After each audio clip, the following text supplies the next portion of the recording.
My dear students, in this session we'll be taking up some previous year questions of SNAP related to compound interest and simple interest. सबसे पहले थोड़ा सा short में 3-4 minute में basic समझ लेते हैं कंपाउंड इंटरेस्ट और सिंपल इंटरेस्ट का, बिकॉज काफ़ी स्टूडेंट्स ने डिमांड किया है इसका. So this is a short session, but हम कोशिश करेंगे कि जितना कुछ इसमें कवर अप कर सकें कवर कर लें. To start with, let us assume कि हमारा अमाउंट है ₹10,000, principal is ₹10,000 and rate of interest is 10%. तो सिंपल इंटरेस्ट में तो कोई प्रॉब्लम नहीं है, हमको पता है सिंपल इंटरेस्ट तो हर साल सेम ही रहने वाला है. तो अगर सिंपल इंटरेस्ट की बात करें तो फर्स्ट ईयर में क्या होगा, ईयर 1 पे ₹10,000 का 10%, और 10% होता है 1/10. कितना मिलेगा इंटरेस्ट हमको, ₹1,000 का. देन ईयर 2 में भी ₹1,000 का ही इंटरेस्ट मिलेगा, एंड ईयर 3 में भी उतना ही मिलेगा, एंड सो ऑन. ये कहानी तो सिंपल है. बट कंपाउंड इंटरेस्ट के केस में क्या होगा, जब भी हम सीआई की बात करेंगे यहाँ पे कंपाउंडिंग होता है, इंटरेस्ट पे इंटरेस्ट मिलता है. यानी जो इंटरेस्ट हमारा एक्यूमुलेट होगा उस पर भी इंटरेस्ट मिलना स्टार्ट हो जाएगा. फॉर एग्जांपल फर्स्ट ईयर में अगर हम बात करें तो फर्स्ट ईयर में तो हमें सिर्फ और सिर्फ प्रिंसिपल वैल्यू पे इंटरेस्ट मिलेगा, ₹10,000 पे इंटरेस्ट मिलेगा, which will be equal to ₹1,000. Then year 2 में we will get interest on the principal which is ₹1,000, but we will also get interest on this particular interest जो ईयर 1 में हमारा accumulate हुआ है, because this will also get added to the principal. So effectively इस 1,000 पे भी 10% मिलेगा हमको, which will be equal to ₹100. Isn't it so? So this ₹100 is the difference between SI and CI. This is the difference between SI and CI. Year 3 में we'll get ₹1,000 again on the principal. But ये जो amount है हमारा 2,000, ये जो accumulate हुआ है इस पे भी हमें इंटरेस्ट मिलेगा, और इस पे इंटरेस्ट मिलेगा 2,000 का 10%, विच विल बी ₹200. और इस 10%, इस 100 का भी 10% इंटरेस्ट मिलेगा, which will be equal to ₹10.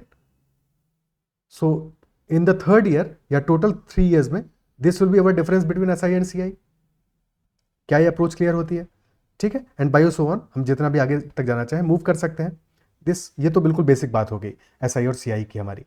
ठीक है, बिल्कुल रूडिमेंट्री सेंस में बात करें तो ऐसे हम समझ सकते हैं. ओके, बट जनरलाइज करें इस बात को, तो अगर फर्स्ट ईयर में हमारा लेट अस से रेट ऑफ इंटरेस्ट हमारा 20% का है या 10% का है, तो अगर फर्स्ट ईयर में हमारा अमाउंट 10 था, प्रिंसिपल 10 था, तो 10 से कितना हो जाएगा, बिकॉज 10% इज 1/10, यानी कि हमें 10 पे 1 का इंटरेस्ट मिलेगा. सो 10 से अमाउंट हमारा हो जाएगा 11. Is it clear? अब सेकेंड ईयर में हमारा जो अमाउंट है वो ये टोटल अमाउंट हो जाएगा. बट बात तो सेकेंड ईयर में ही वही रहेगी कि अगर हमारा सेकेंड ईयर के स्टार्ट में अमाउंट 10 है तो एंड में अमाउंट हो जाएगा 11. Is it true? फिर थर्ड ईयर होगा तो थर्ड ईयर में भी यही होगा. इनिशियल अमाउंट हमारा जो भी हो, एंड में अमाउंट, अगर इनिशियल अमाउंट हमारा 10 यूनिट्स है तो एंड में 11 यूनिट्स हो जाएगा. Is it clear? और अगर हम बात करें तीनों ईयर्स की मिला के, सो 10 into 10 into 10 1000, and this will B 11 का क्यूब विच इज 1331. तो अगर हमारा इनिशियल अमाउंट ₹1,000 रहा होगा तो 3 ईयर्स के बाद में अमाउंट विल बी 1331. अब चाहे हमें जितनी भी साइकिल्स करनी पड़े, क्या ये बात समझ में आती है? ठीक है. अगर हर ईयर में हमारा इंटरेस्ट डिफरेंट होगा तो भी हम ऐसे कैलकुलेट कर सकते हैं. ठीक है, कौन सी अप्रोच कहाँ पे किस क्वेश्चन में फिट करेगी, that will depend, that will very, but ये अप्रोचेज हमें समझ में आनी चाहिए. ठीक है. फॉर एग्जांपल एक और छोटा सा एग्जांपल लेते हैं. लेट अस से हमारा रेट ऑफ इंटरेस्ट है 20%. 20% है, 20% कितना हुआ, 1/5 हुआ. यानी कि अगर इनिशियल अमाउंट हमारा ₹5 है तो by the year and this will become 6. First year में ये कहानी रहेगी. सेकेंड ईयर में क्या रहेगा, अगेन इनिशियल अगर अमाउंट 5 है, लास्ट में हो जाएगा 6. बट अगर मान लो कि हमने ईयर 3 में अपना रेट ऑफ इंटरेस्ट चेंज कर दिया और ईयर 3 में हमारा रेट ऑफ इंटरेस्ट है लेट अस से 10% है, यानी 1/10 है, तो अगर ईयर 3 के स्टार्ट में हमारा अमाउंट ₹10 रहा होता तो एंड में हो जाएगा 11. और तीनों ईयर का क्यूमुलेटिव इफेक्ट क्या होगा, इन तीनों को मल्टीप्लाई कर दो. सो 5 इंटू 5 25 इंटू 10 250, और ये आ गया 36 इंटू 11 360 प्लस 36 ₹396. तो अगर हमारा इनिशियल में अमाउंट 250 था तो फाइनली हो जाएगा 396. Is it clear? यानी इंटरेस्ट कितना मिला हमको, ₹146 का इंटरेस्ट मिला है 250 पे. बाकी हमको जो भी वैल्यू गिवन होगी उसके हिसाब से we can always calculate. Is it clear? क्या ये बात समझ में आती है? ये तरीका हो गया हमारा एक इंटरेस्ट कैलकुलेशन का, या इंटरेस्ट गिवन है तो जो भी हमें क्वेश्चन पे चलेंगे तो क्वेश्चन में इन बातों को समझेंगे. एक मेथड हो गया ये. दूसरा तरीका ये हो सकता है कि अगर हमें परसेंटेज गिवन है तो हम सक्सेसिव परसेंटेज की वैल्यू से कैलकुलेट कर लें. फॉर एग्जाम्पल अगर हमें 10% गिवन है, 10% तो वैल्यू ईजी है. 10% का मतलब क्या हुआ, अमाउंट 1 से हो जा रहा है 1.1, यानी कि 1.1 का होल क्यूब कितना होगा, 1.331. सो अमाउंट अगर इनिशियली 1 था तो 1 से हो गया 1.331, यानी कि 33.1% का इंटरेस्ट मिला, बिकॉज 10% इज 1/10 यानी कि 0.1, ठीक है। सो 1 से हमारा अमाउंट 1.331 हो गया, यानी 33.1% का हमें इंटरेस्ट मिला है 3 ईयर्स में। 2 ईयर्स के लिए बात करेंगे तो 1.1 का होल स्क्वायर होगा, विच विल बी 1.21, यानी कि 21% का इंटरेस्ट मिला है। वेरी कॉमन वैल्यूज, तो 10% के लिए ये दोनों वैल्यूज हमें क्लियर ही होनी चाहिए। इवन 4 ईयर्स की बात करेंगे तो 1.1 to the whole power 4 will be 1.4641, यानी कि 46.41% होगा हमारा rate of interest for the 10% value. Is it clear? यही अगर 20% के लिए बात करते तो 1.1 का होल स्क्वायर 2 ईयर्स में क्या कहानी बनेगी? 2 ईयर्स में दिस विल बी 1.2 का होल स्क्वायर, यानी कि दिस विल बी 1.444, या 12 का स्क्वायर 144, ऐसे समझ लो। तो यानी कि 44% का इंटरेस्ट मिलेगा 2 ईयर्स में। 3 ईयर्स में क्या होगा? दिस विल बी 1.2 का होल क्यूब, यानी कि 1.728, सो 72.8% का इंटरेस्ट मिलेगा 3 ईयर्स में। Is it clear? तो इस तरह से हम 10%, 20% के केसेस में मल्टीप्लाई करके कर सकते हैं, या ऐसे भी सोच सकते हैं कि 10% 3 ईयर्स में मिल रहा है, तो 10% और 10% से हमारा सक्सेसिव क्या बनेगा effectively? This will B 10 + 10 plus 10 × 10 divide by 100, यानी कि ये वैल्यू हो जाएगी 21% 2 ईयर्स में। और फिर इस 10% से इसको साथ में सक्सेसिव लगाएंगे तो यहाँ पे आ जाएगा 21 + 10 प्लस 21 × 10 डिवाइड बाई 100। अब ये सारी की सारी चीज़ें हम सीख क्यों रहे हैं? क्यों एक ही तरीका अप्लाई नहीं कर लेते? इसलिए नहीं कर लेते बिकॉज एग्जाम में जरूरी नहीं है कि हमसे 10% या 20% ही गिवन हो हमें वैल्यू। हमें 12% भी गिवन हो सकता है, 24% भी गिवन हो सकता है, 23% भी गिवन हो सकता है। तो वहाँ पे हमें अप्रॉक्सीमेशन लगाने की जरूरत पड़ सकती है, ठीक है। और वहाँ पे हम फिर क्यूब वगैरह नहीं कर पाएंगे उन वैल्यूज़ का। Is it clear? इसलिए हमें जो सक्सेसिव वाला मेथड है ये जरूर क्लियर होना चाहिए। ओके, ये बात समझ में आती है? अब हम लोग डायरेक्टली क्वेश्चंस पे चलते हैं और क्वेश्चंस में इन बातों को समझते चलेंगे, अप्लाई करते चलेंगे। पहला क्वेश्चन लेते हैं। First question is saying a sum of rupees 45,000 amounts to rupees 68040 in 3 years with interest compounded annually. Interest का कंपाउंडिंग हो रहा है एनुअली। क्वेश्चन देखो, हर साल का रेट ऑफ इंटरेस्ट चेंज कर दिया। If the rate of interest is 8% per annum for the first year, 12% per annum for the second year, then you find the rate of interest for the entire year, for the third year. क्या approach होगा हमारा? देखो यहाँ पे हमें क्या कह रहा है क्वेश्चन कि पहले ईयर में हमारा रेट ऑफ इंटरेस्ट कितना है? 8% है। 8% कितना हुआ? 2/25 हुआ। तो इनिशियल अमाउंट हमारा है 45,000 और फाइनल की वैल्यू भी हमें गिवन है, ठीक है, एग्जैक्ट वैल्यू गिवन है फाइनल का भी। तो अगर 45,000 में सिर्फ 1 साल इंटरेस्ट लगता हमारा, रेट ऑफ इंटरेस्ट 8%, अमाउंट कितना हो जाता? 2/25 से बढ़ रहा है, यानी कि अगर इनिशियल वैल्यू 25 थी तो फाइनली 27 हो जाएगी, ठीक है, 27 हो जाएगी। फिर नेक्स्ट ईयर में 12% से बढ़ रहा है, 12% कितना है? 3/25 है, यानी कि अगर इनिशियल 25 थी तो फाइनली हो जाएगी हमारी कितनी? 28, यानी कि this will B multiplied by 28/25। Third year के लिए हमें पता नहीं है, लेट अस अज्यूम कि थर्ड ईयर में रेट ऑफ इंटरेस्ट है हमारा x, ठीक है। But rate of interest x मानने की बजाय अगर रेट ऑफ इंटरेस्ट हमारा r है लेटेस्ट से, तो टोटल क्या होगा? 100 + r/100 हो जाएगा। इसको x मान लेते हैं। So this multiplied by x and this is equal to 68040, ठीक है। इस जीरो से ये जीरो कैंसिल आउट हो गया, ओके, ठीक है, ये कैंसिल आउट हो गया। या फिर x/100 मान लेते हैं, x/100 मान लेते हैं, यानी 100 + rx हो जाएगा। अब इन दो जीरो से हमारे ये दोनों जीरो चले गए, 25 से काटेंगे, नीचे 5 बचेगा, ऊपर बचेगा 9, और बाकी कुछ कैंसिल आउट हो रहा है। 27 यहाँ पे हमारा 28 यानी 14, ये 7 से डिविजिबल होना चाहिए। यस, 7 से डिविजिबल है, तो 7 से अपन काटेंगे या 14 से काट ले सीधे, तो यहाँ पे 2 बचेगा। 14 4 = 56, और फिर यहाँ पे बचा 120, 14 8 = 112, फिर बचा 84, सो 14 6 = 486 आ गया। 2 से आएगा 243, फिर 27 से काटेंगे, 9 बचेगा यहाँ पे, 9 से 9 कैंसिल आउट हो जाएगा। तो ये वैल्यू कितना आ गया? x इज इक्वल टू 125 आ गया क्लियरली, यानी कि डेफिनेटली हमारा रेट ऑफ इंटरेस्ट कितना है? 25% है। क्या ये बात समझ में आती है? ऑप्शन डी हमारा इस क्वेश्चन में आंसर हो जाएगा, ठीक है। वैल्यूज शुरू में लग रहा था कि शायद कैलकुलेशन ज़्यादा होगा, बट उतना ज़्यादा कैलकुलेशन निकला नहीं इस क्वेश्चन में, ठीक है। बट एग्जाम टाइम में क्या हम इस क्वेश्चन में ऐसे अप्लाई करेंगे? ठीक है, एक बार सोचते हैं इसको कि देखो हमें ऑप्शंस जो गिवन है वो दिए हैं 10%, 12%, 16%, 25%, ठीक है। अगर हम सब कुछ भी छोड़ दें तो हमें पता है कि हमारा इनिशियल अमाउंट है 45,000 और लास्ट में है 68040, यानी कितने से इंक्रीज हो रहा है? रफली निकालना है, एग्जैक्ट वैल्यू की जरूरत नहीं है, रफली 23,000 से इंक्रीज हो रहा है। 23,000 से इंक्रीज हो रहा है। ऑन 23,000 हमारा रफली 50% है, 45,000 का रफली 50% है, तो ये वैल्यू हमारी रफली कितना आ रही है, 50% आ रही है। ओके, फर्स्ट ईयर का रेट ऑफ इंटरेस्ट हमारा 8%, सेकेंड ईयर का है 12% और थर्ड ईयर का निकालना है। अगर फर्स्ट और सेकंड का हम सक्सेसिव ले लें तो क्या वैल्यू आएगा, 8 + 12 + 8 × 12 कितना, 96/100, यानी रफली 1 है, अप्रॉक्सीमेटली 1 है। एग्जैक्ट वैल्यू की कोई जरूरत नहीं है क्योंकि वैल्यूज के बीच में डिफरेंस हमारे पास काफी है।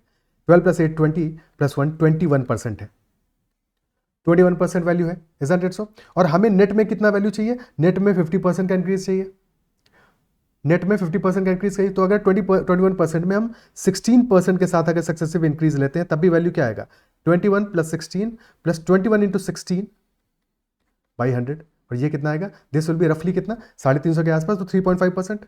ये वैल्यू आया हमारा कितना, 37 + 3.5 यानी कि 40.5% के आसपास की वैल्यू आ रही है, which is much much less than 50%।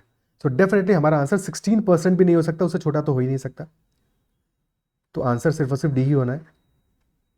Clear है, और ये समझाने के लिए इतना लिखा है, एग्जाम में जब आप इसको करोगे, अगर आप इस पैटर्न को समझ पा रहे हो तो फिर आपको इतना टाइम नहीं लगेगा। This is why successive interest निकालना is very useful, isn't it so. क्योंकि इस बात को समझ गया तो ये क्वेश्चन बहुत जल्दी आपसे सॉल्व हो जाएगा और कैलकुलेशन की जरूरत नहीं पड़ेगी। क्लियर है, अदरवाइज फिर तरीका तो मैंने बताया ही है कि अगर आप चाहोगे तो पूरा कन्वेंशनली जैसे सॉल्व करना है वैसे भी कर ही सकते हो। क्लियर है, नेक्स्ट क्वेश्चन पे चलते हैं। अगला सवाल कह रहा है, Ravi lends ₹20,000 each to Mohit and Yash for 3 years। 20,000 each दिया है, मोहित को भी 20,000 दिया है और यश को भी 20,000 दिया है 3 years के लिए। उसने मोहित से चार्ज किया है 20% सिंपल इंटरेस्ट और यश से चार्ज किया है 20% कंपाउंड इंटरेस्ट। 3 years में कंपाउंड इंटरेस्ट कितने % ज्यादा हो जाएगा, ये पूछा है हमसे। ओके, एक तरीका तो ये हुआ, जैसे काफी स्टूडेंट्स करेंगे, कि आप दोनों केसेस में अपना इंटरेस्ट निकालोगे, बट क्या हमारा जो आंसर है वो इस बात पे डिपेंड करता है कि प्रिंसिपल की वैल्यू क्या है। थिंक अबाउट इट, आंसर में हमें क्या निकालना है, percentage. Percentage is always a ratio, percentage is always a ratio. और अगर हमें रेशियो निकालना है तो एब्सोल्यूट वैल्यूज की क्या जरूरत है, तो भूल जाओ इस अमाउंट को, कितना दिया है, जितना भी दिया है सेम दिया है, ये हमको पता है। ठीक है, पहले केस में 20% सिंपल इंटरेस्ट मिल रहा है उसको और दूसरे केस में 20% कंपाउंड इंटरेस्ट मिल रहा है। 20% कितना होता है, 1/5 होता है, 1/5 होता है।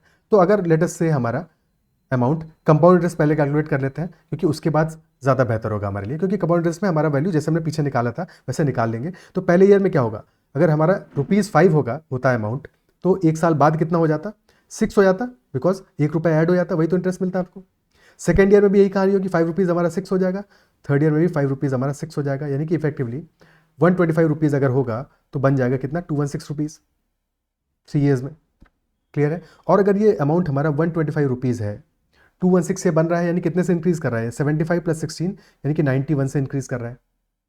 और अगर 20% सिंपल इंटरेस्ट की बात करें तो 3 साल में कितना होगा, 3 × 20% यानी कि 60%, विच इज 3/5, यानी कि 125 पे कितना SI मिलेगा, कितना सिंपल इंटरेस्ट मिलेगा हमको, 3/5 इस वैल्यू का, यानी 125 × 3/5, 25 × 3, ₹75 का, ₹75 का हमको मिला है सिंपल इंटरेस्ट और ₹91 का हमको मिला है कंपाउंड इंटरेस्ट।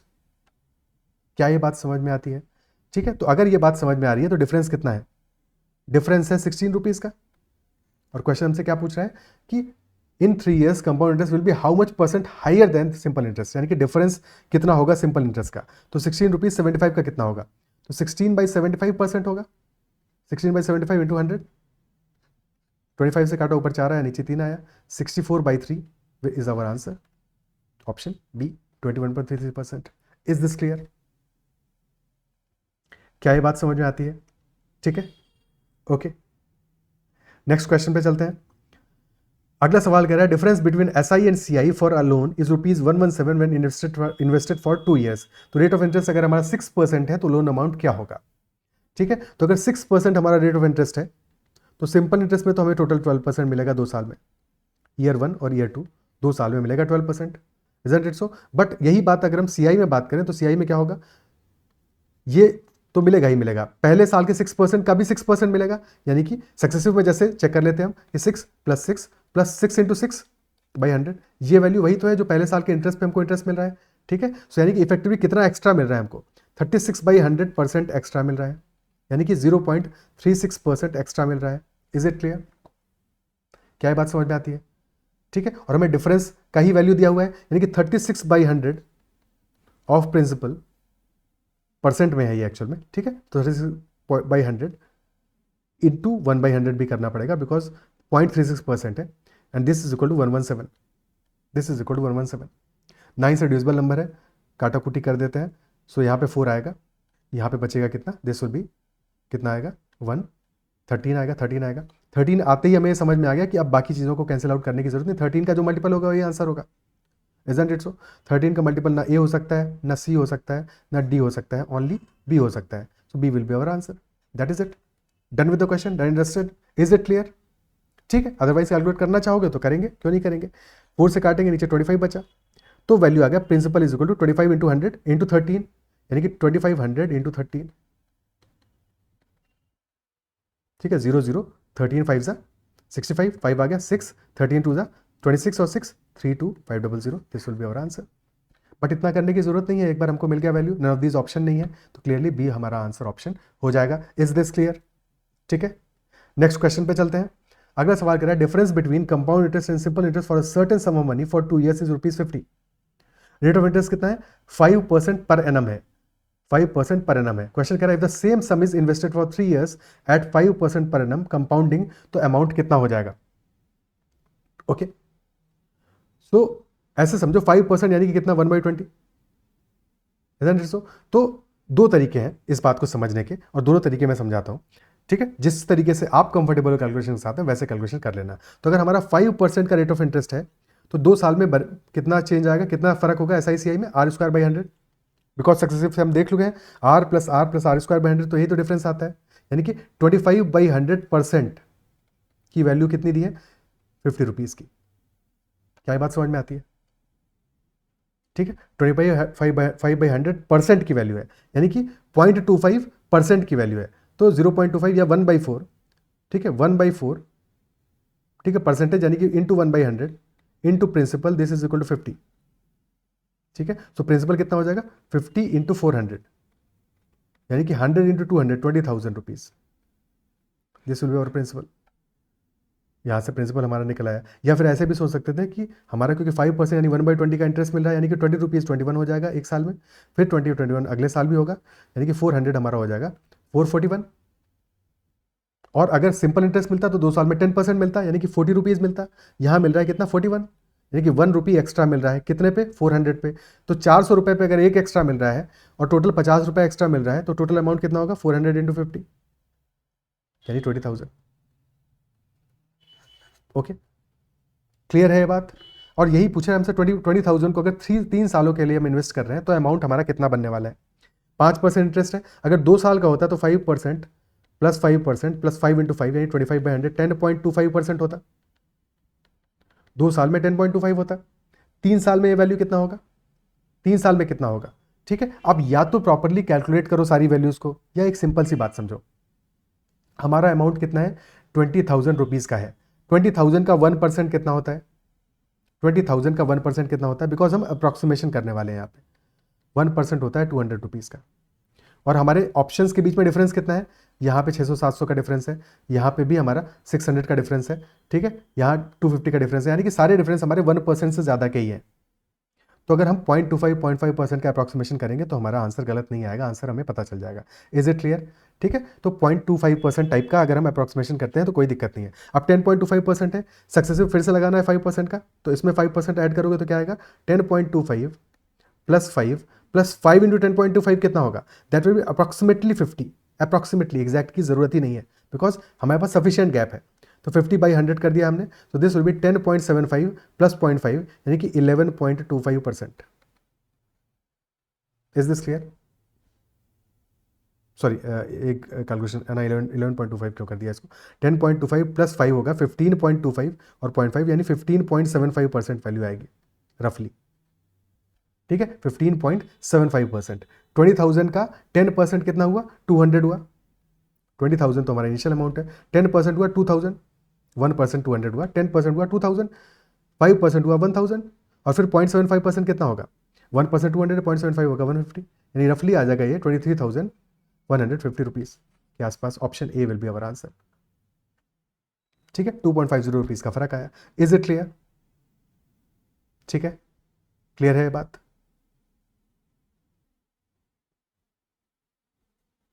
आगे बढ़ते हैं। और बाकी किसी को अगर 5% का 3 ईयर्स का सक्सेस याद हो तो सबसे अच्छी बात है।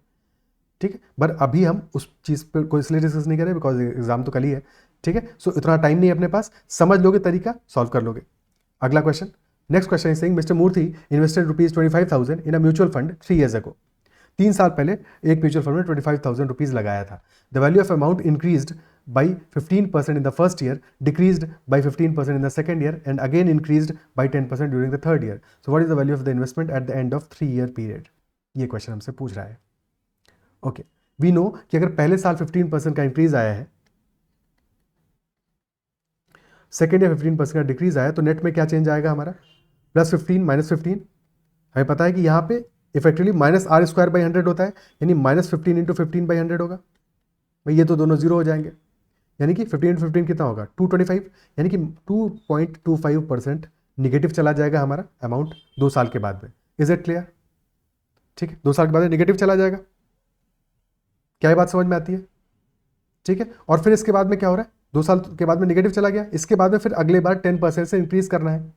नेक्स्ट ईयर हमें इसको 10% से इंक्रीज करना है। मुझे एक सिंपल सी बात बताओ कि अगर हमारा अमाउंट ना निगेटिव गया होता, 25,000 ही रहता, और इसको हम 10% से इंक्रीज करते, तो कितना इंक्रीज होता है? 2,500 से इंक्रीज होता, 2,500 से इंक्रीज होता, यानी कि ये अमाउंट हो जाता 2,7,500। ये तब होता जबकि 2 साल के बाद भी हमारा अमाउंट नेट टू नेट रहता, कम नहीं होता, डिक्रीज नहीं करता। तो उस केस में हमारा अमाउंट बनता आफ्टर 3 ईयर्स 2,7,500, बट अमाउंट हमारा डिक्रीज किया है, तो प्रिंसिपल हमारा 2 साल के बाद में 25,000 से छोटा वैल्यू होगा, यानी कि आंसर हमारा 2,7,500 से छोटा वैल्यू होगा। क्या ये बात समझ में आती है? क्या ये बात क्लियर होती है? ठीक है, क्योंकि अगर इतनी सी बात समझ में आ जाती है तो हमें पता है कि ऑप्शन सी या फिर डी हमारा आंसर नहीं होगा। सी या फिर डी हमारा आंसर नहीं होगा। Is that clear? क्या ये बात क्लियर है? ठीक है, अब इसके बाद में हमें क्या करना है? हमें पता है कि -2.25 हमारा 2 साल का इंटरेस्ट आ रहा है, इफेक्टिव इंटरेस्ट आ रहा है, और तीसरे ईयर में हमें 10% से इसको इंक्रीज करना है। तो सक्सेसिव चेंज लगाएंगे तो क्या वैल्यू आएगा?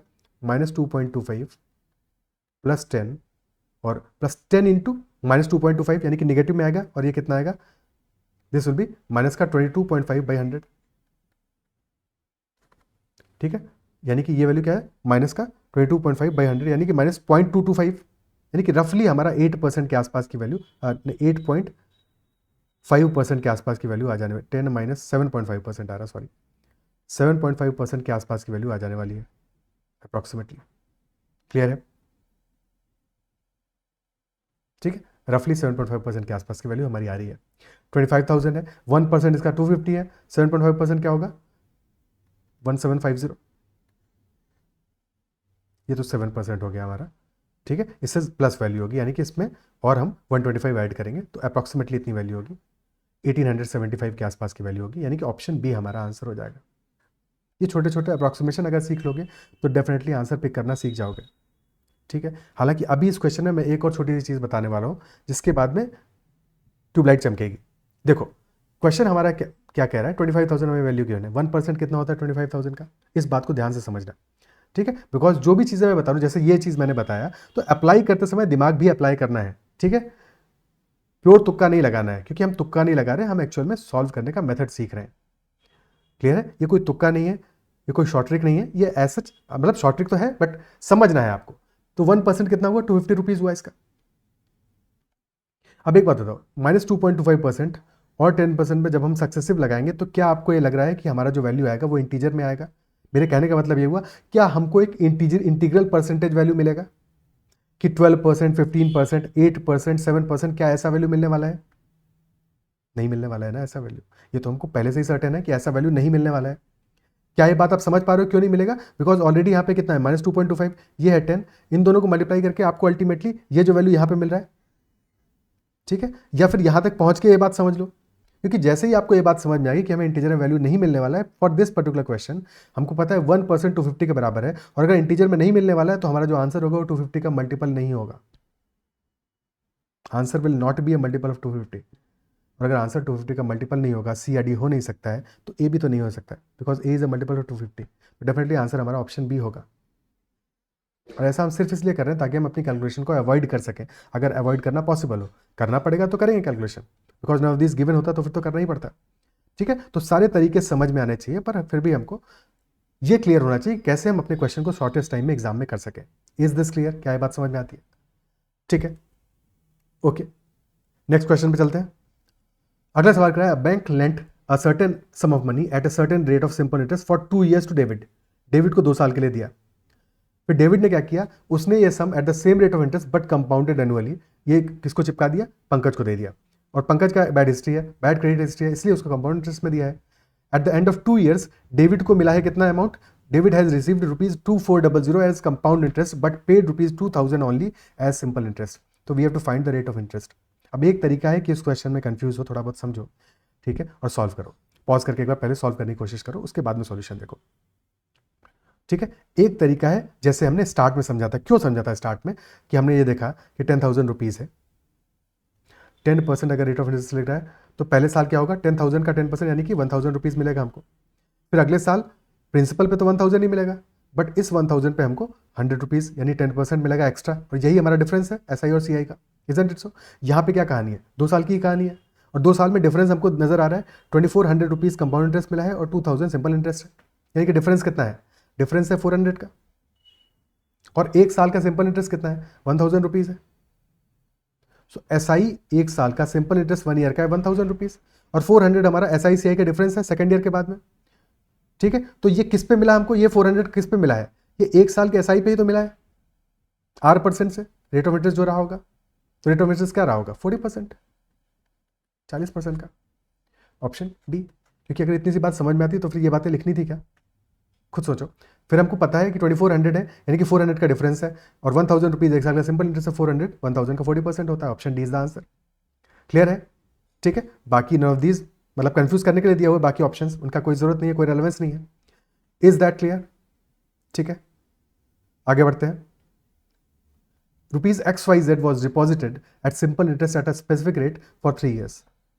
Had it been deposited at 2% higher rate, तो फिर क्या होता?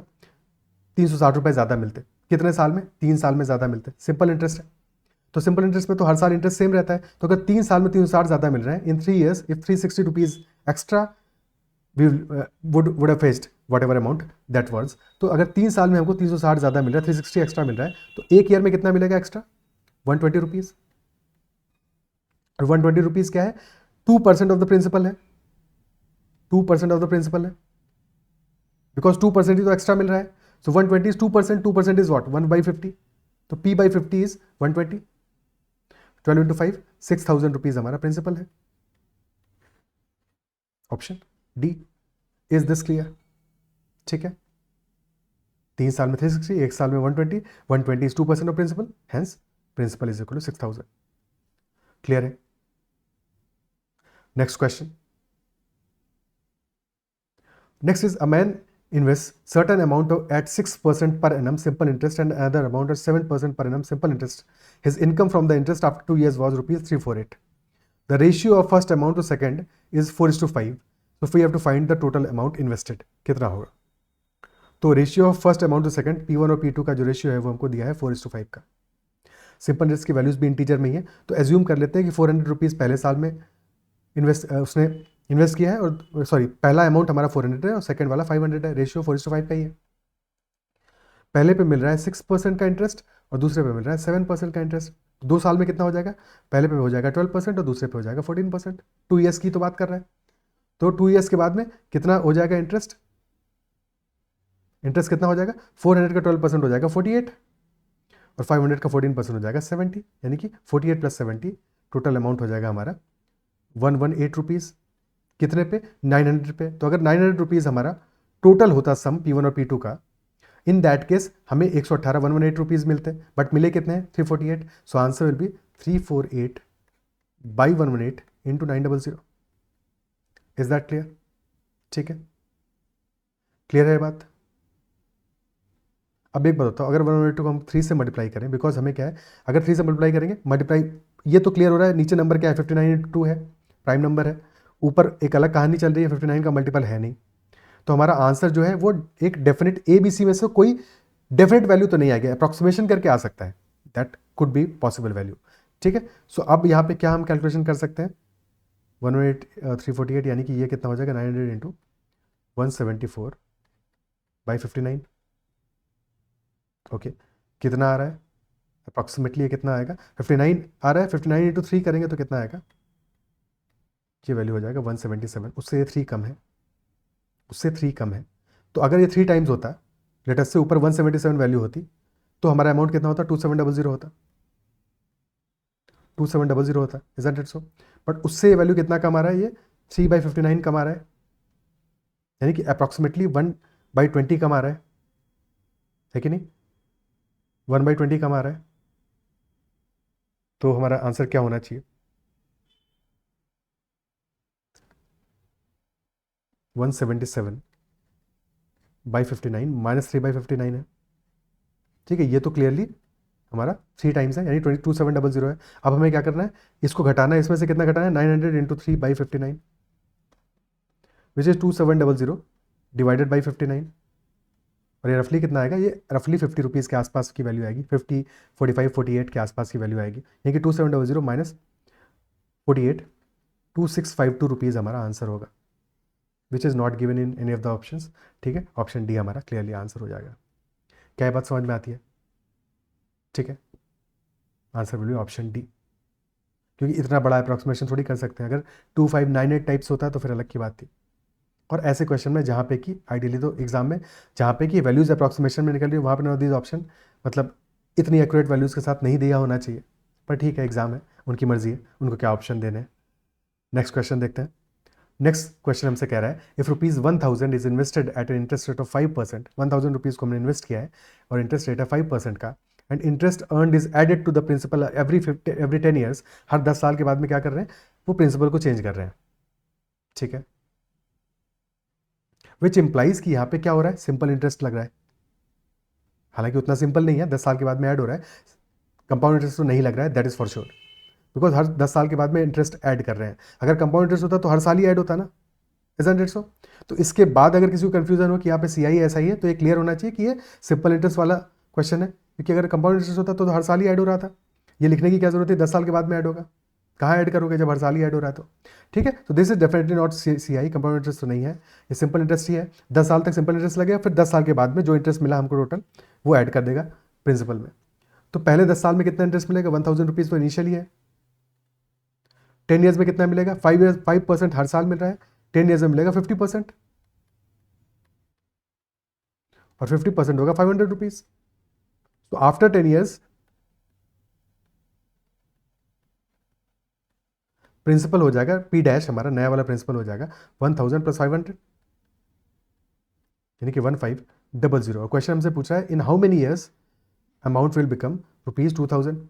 तो अब जब अमाउंट हमारा 1500 रुपीज़ हो रहा है, तो एक साल का इंटरेस्ट कितना आ जाएगा, SI ऑफ 1 ईयर कितना आ जाएगा, that will be 5% of this, यानी 5% ऑफ 1500, सो 75 रुपीज़ हो जाएगा। और टोटल हमको कितना इंटरेस्ट चाहिए ताकि 2000 हो जाए, फिर 500 रुपीज़ चाहिए, 500 मिल जाएगा तो 2000 हो जाएगा हमारा। बस इतना पता लगा ना, 500 कितने सालों में होगा, तो time period will be equal to 500 divided by 75, क्योंकि हर साल मिल रहा है 75। अब यहाँ पे एक गलती जो बिल्कुल नहीं करनी है कि हमने ऑलरेडी ये 10 साल बाद की कहानी है, तो टोटल टाइम पीरियड हमारा 10 प्लस दिस वैल्यू होगा, पहले तो 25 से काट लो, दिस विल बिकम 20/3। ठीक है, ये हो गई 20/3 वैल्यू, बट ये हमारा आंसर नहीं है। ठीक है, इसीलिए आंसर ऑप्शन में ए दिया हुआ है, पहले 10 ईयर्स के बाद का है, तो एक्चुअल आंसर क्या होगा 10 + 20/3 which is equal to 50/3। So our answer will be 50/3, option C. Clear है, बिकॉज इतनी मेहनत करने के बाद में अगर 20/3 मार्क कर दोगे तो क्या मतलब है, फिर मेहनत ना ही करते भाई, निगेटिव क्यों करना। ठीक है, क्लियर है, इज द अप्रोच क्लियर, समझ में आता है? Okay, so these are all the questions of SICI जो पिछले कुछ ईयर्स में आए हैं स्नैप में।